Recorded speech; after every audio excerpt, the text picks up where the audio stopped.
Hello and welcome. My name is Rex Jones II. In this video, we are going to look at the difference between Java's traditional for loop and enhanced for loop.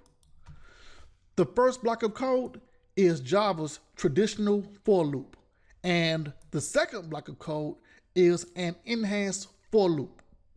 Let's start with the traditional for loop. To calculate the sum, each element in the array is read from start to finish, 10, 20, 30, 40, and 50. We accomplish that calculation by indexing I to the array called value. I is the loop control variable initialized to 0. We must increment the loop control variable by 1. The enhanced for loop removes the need to add a loop control variable determining the starting and ending value, incrementing the loop controller, and indexing the array. In fact, the enhanced for loop automatically provides a value to x with each pass through the loop.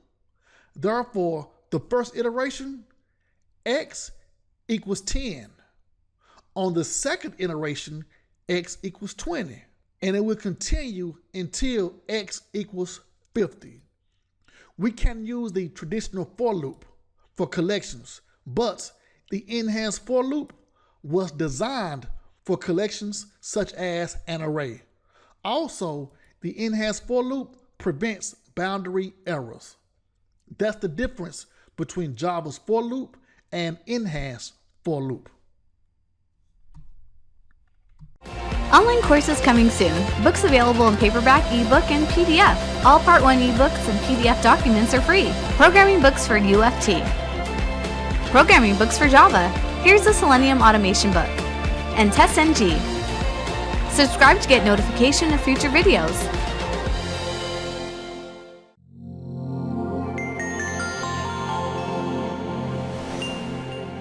Don't forget to like, comment, and share.